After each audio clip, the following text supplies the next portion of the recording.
میرا نام شاہد ہے، میں کمپیوٹر اور اکاؤنٹس کا طالب علم ہوں۔ قرآن پاک کی تعلیم کے حوالے سے میرا دوسرا سوال ہے کہ میں قرآن پاک کی تعلیم کو دو کیٹیگریز میں ڈیوائیڈ کرتا ہوں۔ پہلی وہ ہے کہ جس میں آپ قرآن پاک کو انڈرسٹینڈ کرتے ہیں، وہ انفرادی ہے۔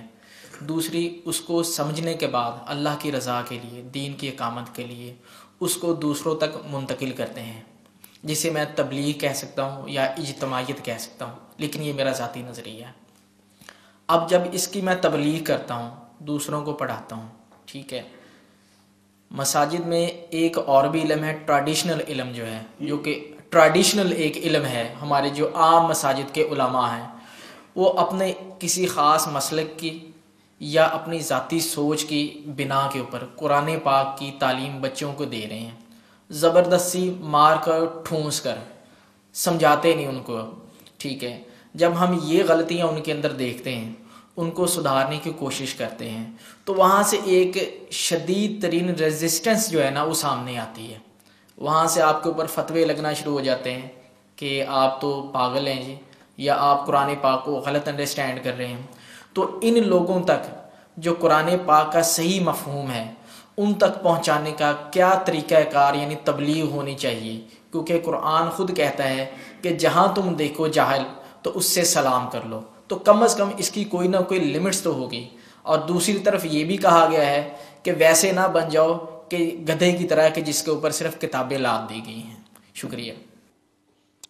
مساجد میں قرآن مجید کی تعلیم نہیں دی جاتی، یہ آپ کی آبزرویشن ہی غلط ہے۔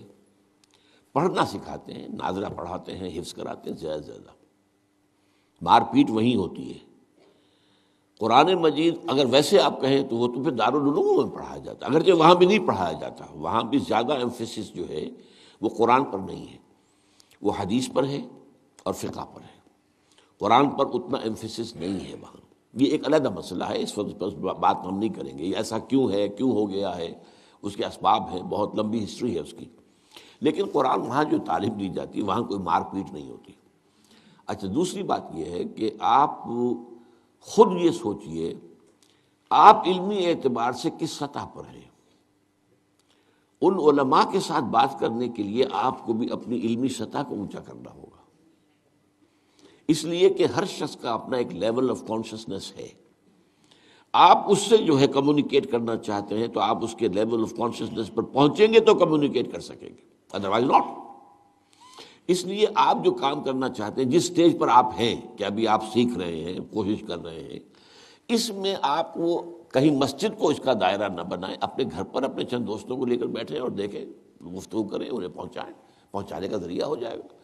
مسجد میں ظاہر بات ہے، جیسے میں نے آج شروع میں کہہ دیا کہ مسالک ہیں، ہر مسجد کا ایک مسلک ہے، اس مسلک کے اعتبار سے وہ کسی بات کو جو ہے وہ سننے کے لیے بھی تیار نہیں ہوں گے، اس بات کو کہ جو ان کے مسلک کے مطابق صحیح نہ ہو یا ان کے مسلک کے مخالف ہو، تو ڈونٹ ٹچ دم۔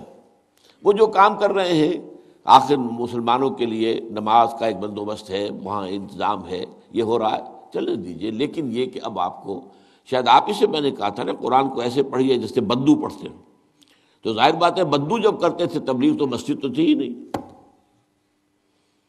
مکہ میں کوئی مسجد تھی؟ وہاں تو یہی ہے بھی اپنے یعنی پرسن ٹو پرسن کانٹیکٹ سے یا ان سے دوستی سے، اس سے، یا جیسے کہ حضور کبھی چوک میں بھی کھڑے ہو جاتے تھے، لیکن یہ حضور کا معاملہ ہے، عام طور پر ہمیں نہیں اس کا کوئی ثبوت ملتا، لیکن حضور تو ظاہر بات ہے کہ علم کے اعتبار سے، فہم کے اعتبار سے اس بلندی پر تھے کہ وہ ہر کسی شخص کے ساتھ گفتگو کر سکتے تھے۔ لیکن یہ کہ عام آدمی کے لیے معاملہ یہی ہے کہ پہلے ذرا آپ اپنی اس علمی سطح کو بلند کریں علماء کے ویزاوی علماء، تو پھر جو ہے آپ ان سے جو ہے ڈائلاگ کریں، ورنہ نہ کریں۔